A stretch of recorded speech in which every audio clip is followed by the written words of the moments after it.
for you. Yeah, let me open this so it looks fancy and stuff.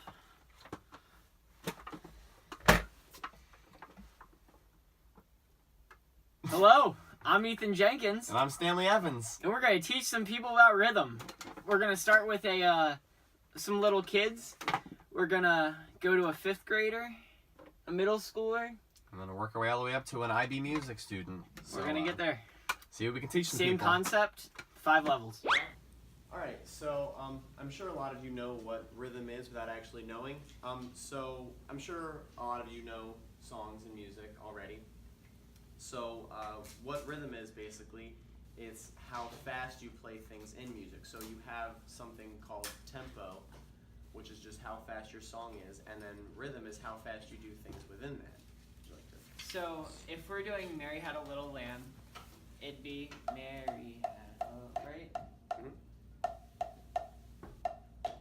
So how I'm playing the stick beat is the rhythm itself. So when I say go, you guys are going to play this fast, okay? Really fast, okay, fast. Can you do You got that? These ones sound cool. Ready, set, go.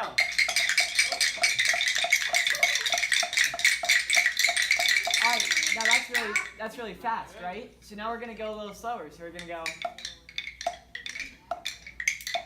Do that with me?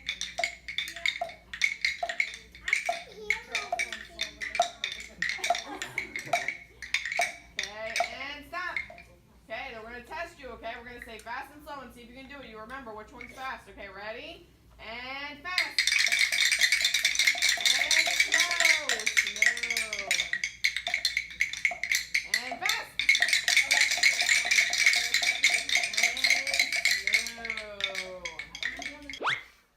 slow. Hi, I'm Stanley Evans. Hello. I am a student at Edgewood High School. So I'm here to talk to you today about rhythm. Do you know what rhythm is? Yeah. What instrument do you play? I'm a percussionist. Oh, that's great. You probably know a lot about rhythm already. So basically, what rhythm is, it is the systematic arrangement of musical sounds according to their duration. So there's a thing called tempo. I'm sure you know what tempo is. Basically, it's the speed of your piece of music, okay? So I have here a metronome, which is used to keep tempo in a song. So let's say we have 100 beats per minute, and that's our tempo, and that's what this is going to sound like. So if that's our given tempo, what we do with rhythm is we take the notes that we play and we place them within that tempo. So for example, you know what quarter notes are. Yeah. So what we do with quarter notes is that on each one of these beats we're going to play one note. So our rhythm is going to sound like this.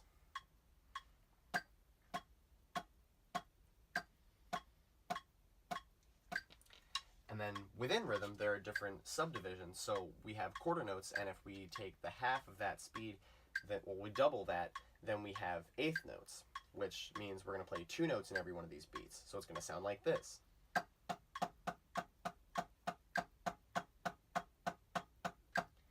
And then we have even more where we can double that, and it goes into 16ths, and double that, and it goes into 30 seconds. So why we do that is because when we have these different rhythms, we're able to make different pieces of music sound faster than they are. Because if you notice, when I played those faster rhythms, and we have like 16ths where you're playing as fast as this, it sounds much faster, but we never change the tempo. So it's to add some flavor to these different sections of your music, so we're not all just playing da, da, da. You know, we have some variation in the way people are playing, and it just, you know, adds a little more movement to the piece. Yeah. Thank you, sir. Thank you for coming out. Hi. Hello. I am Stanley Evans. I'm a high schooler at Edgewood High School. So today I'm just here to talk to you about rhythm. So what instrument do you play? I'm a trumpet player. Cool, okay, so you probably don't know anything about rhythm. So what I'm going to do for you today is I'm going to teach you a little bit about rhythm.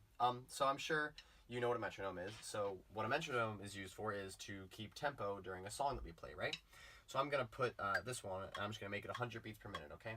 So you know that we have a bunch of different rhythmic subdivisions. For example, we have quarter notes that play exactly what the metronome is playing. We have eighth notes, that is double that.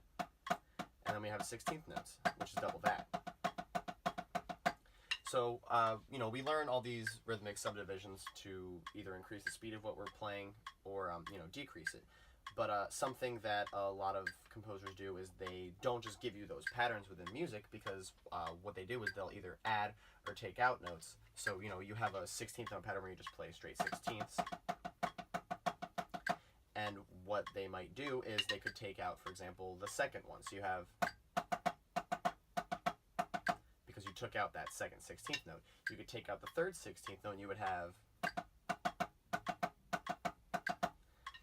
and what's important to remember also is that they're not always going to occur by themselves. So you could have a combination of 16th notes and 8th notes. So if you have two 16th notes and an 8th note, because that one 8th note is the length of how many 16th notes? 2. So you'll have two 16th notes and an 8th note will sound like. And we define music as the combination of sound and silence. So what's important to remember is that you can take out those notes and add a rest instead. And rests, even though they're not sound at all, they also have rhythm. You can have quarter rests, and you can have 8th rest, you can have 16th rest. So when you take out a note, you put in a rest of that same rhythm. So if you have that 16th note pattern, like we said, and you take out the second 16th note, you can either turn that into an 8th note, or it can be a 16th note with a 16th rest next to it. So then your pattern is the same thing, but what you do when you add a rest instead of allowing that note to continue, you then want that first 16th note to be shorter, because what you're doing then is you're changing the rhythm of your piece without actually changing what it sounds like. So that's about all I have to say to you today about rhythm. I hope you learned something. Welcome. I'm Ethan Jenkins. I'm from Edgewood High School. Today I'm going to teach you about rhythm. You know what rhythm is? Nah. Alright, so basically it's talking about the speed at which we're playing at a certain tempo, the distance between notes we're playing, both the note itself and the space that note lasts, and the spaces between the notes. So I'm going to put a metronome on for 100 beats per minute. So of course the quarter note would be. So each one of those quarter notes are equidistant to each other. They have the same distance. We're playing them on a specific beat. So we can always have that. We can do 16ths. I was getting out of time there, but you get the premise. So we can also do little flourishes such as tuplets. So we can do like 3 notes in a beat, 5, 6, as many as we want. That's 16th.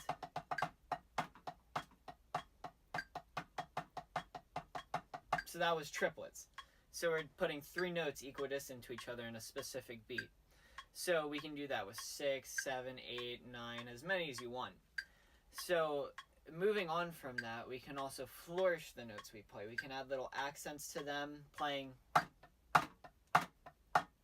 You're obviously getting an emphasis on the downbeat. We can change that.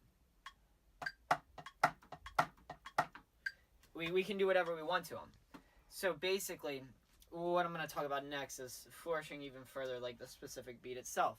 So we can do little ornaments beforehand. We can do little roughs. We can do grace notes, talking about like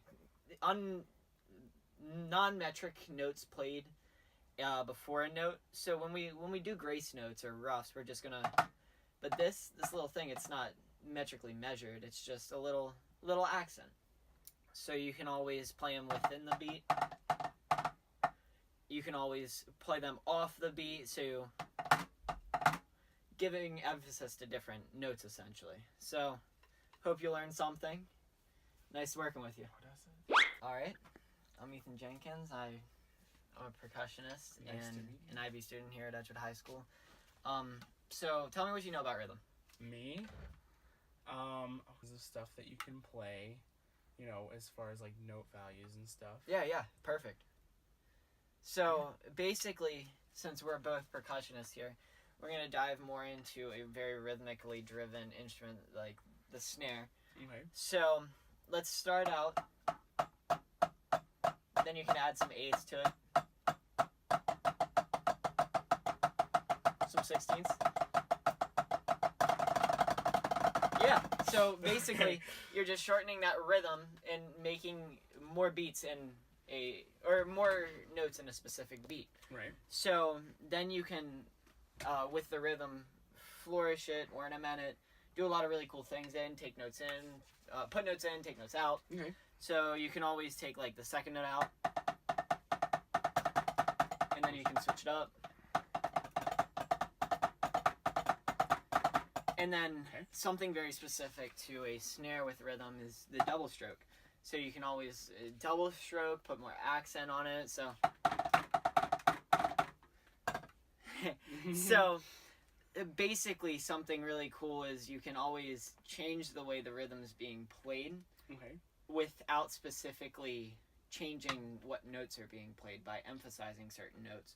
So something very cool is the syncopation with rhythm. So if we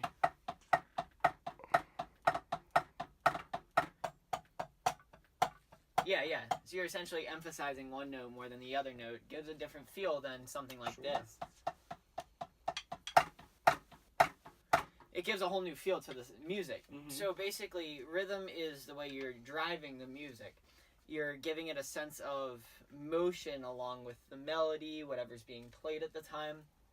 So by just switching where the stress is, switching where the notes are being played, you can give music a whole new interpretation of the speed and the message. Right.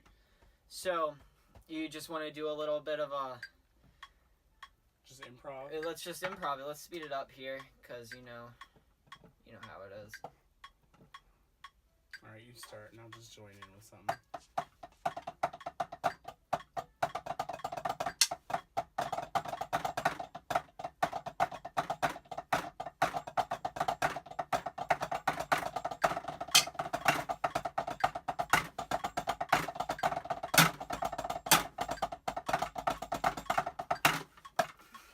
Yeah, that was great. Thank you so much. Thank you.